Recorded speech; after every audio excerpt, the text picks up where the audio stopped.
Hello and welcome back to another challenge mode dungeon run. My name's Lumin and right now, gold on Mogu'shan Palace. Our group this time around, Protection Paladin, Discipline Priest, Frost Mage, Destruction Warlock, and a Rogue. Again, not sure what that is. I think it might be a combat rogue. But when we start up here, the first thing we do is we sheep the Stormcaller because it's more difficult to kite, and we want to pull this entire passage of mobs kind of at the same time. We want to fight them all together because we're going to use our time warp right at the start here to try and take them down quickly. Sadly, we can't use it on the first boss because there's too much RP between the 3 different phases you go through there. You'll see in just a second. But these guys, the Rib Crushers, if I'm not mistaken, they do a whirlwind that just kills your group if it's not interrupted. So you've got to use your stun or interrupt rotation, which is, in our case, Blind in Light, Shadow Fury, Ring of Frost, and pretty much all the other stuns we have. And then I think for the most part we decided to ignore the Stormcallers because once again you can't really kite them effectively until we got into this room. And then when you got just a couple of mobs left, then you should actually probably start moving in to the boss chamber to start the yakety yak up, the RP of the event up. We did that a little bit late here. Now, we still have the Stormcaller that we sheeped at the start running up at us from the back there, but I think that we could have shaved off a good 10 seconds there if one of our members just ran in, started up, and then ran back and kept the DPS up. But these bosses are anyway kind of easy in how they work. You can probably just take the tank and healer down there and start tanking and healing on the boss fight while the DPS handle the mobs at the back if the tank has aggro on them, which he should. Okay, I made sure I did. And they can also just stun lock and stuff. But the order on this boss is always the same. You're always going to go in an anti-clockwise rotation around the room, so your first opponent will always be Kwai the Brute and his pet here. And this boss specifically is kind of easy. There's a shockwave that you got to move out of the way of. I think everyone at this point already should know how to do that and shouldn't get hit by it. And the pet uses Ravage on one random party member in the area, which you can't really avoid. You can heal through it pretty easily. It doesn't do that much damage. I mean, just a basic shield from the healer, from our Discipline Priest, was pretty much enough to deal with it. You just want to focus Kwai the Brute down and try and ignore the pet for the most part.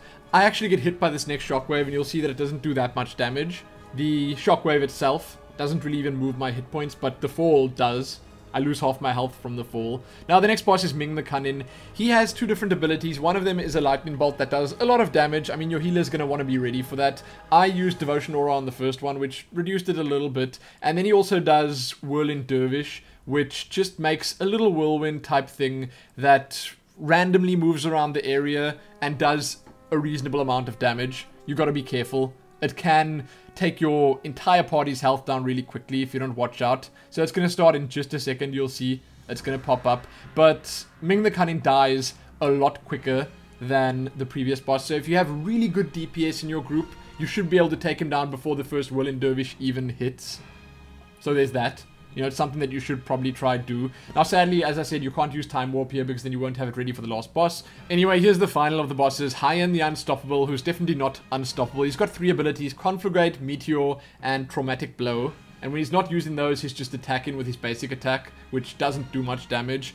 On this fight, we actually had our Warlock put a portal down from the one side across to where we're going to drop down. It's mainly just there to make the journey quicker. I mean, he had the time to do it while we were waiting for the RP, and then you can get through these spectators without them knocking you around, because they do that if you touch them. But High on the Unstoppable was very easy for most of our tries because the Conflagrate doesn't do much damage, and the Meteor, he never really got to cast. When he does cast it, all you're supposed to do is stack up. So when someone gets it on them, you all stack up on that person. There's a big red arrow above their head. Kind of easy to see where it's going to go. But in this case, it didn't even really trigger properly. I mean, the animation went off, but it didn't hit any of us. The next thing you want to do is, as you saw us doing there, stand on the position where you're going to drop down so you can get going immediately. And you could also potentially let one person go ahead to, again, just start the RP up. Make the mobs up ahead spawn. Now, some groups use their invisibility potions or do their invisibility potion run in this section here and they skip all these mobs. We couldn't because we didn't have a speed boost, so we couldn't get all the way up to the top of these stairs and jump over the little ledge at the end in time. So we decided to instead just pull all these mobs at the same time, kill them, and we would still have our enemy count. You'll see at the end which ones we skip instead of these. You may have spotted our rogue running ahead, pulling the 2 skulkers up at the top of the stairs. They're invisible up there, so you may not see them when you come down here, but they are going to be there. And if you pull them all together, it's much easier to take them down at the same time, because you can use, once again, your stun and disable rotations on these guys. And again, when you're doing this, it's better to just keep moving the whole time, because these skulkers have a shank ability that if you are in range when they use it, it'll stun you for something like 4 to 5 seconds. Not entirely sure how long. I get hit by shank a lot on the next boss fight, so you'll see there.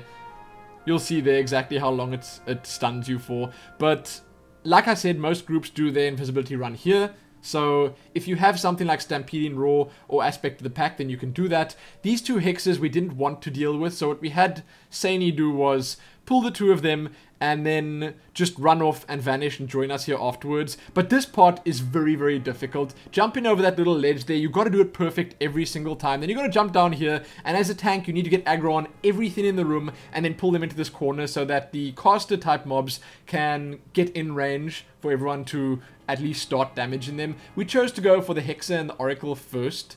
This is very much an arena type fight, you know, you've got to disable everyone, stun, interrupt, do all that kind of stuff, sort of like the fight in Magister's Terrace as well. And every time you kill one of the smaller ads here, then Gekon gets a little bit stronger, but even at his strongest point, it's not that much to deal with. You can still probably heal through it. Your healer should be okay, and your tank, if he's geared well enough, he should be okay. And if he doesn't get stunned too much, he should be okay. I got stunned like 3 or 4 times in a row here, which is definitely not ideal. I did use all my cooldowns and stuff, however, and I tried to keep Shield of the Righteous up as much as I possibly could. It's a difficult fight in terms of damage if you don't have a lot of disable, but if you do have disable, it's okay. One more thing I need to say, which is important, is that the Ironhide should probably be disabled the most. Like, you should stun him, or sheep him, or sap him, or whatever you do. Try and keep him disabled, because he channels a spell that lets all of the others take much less damage, and that can be pretty bad.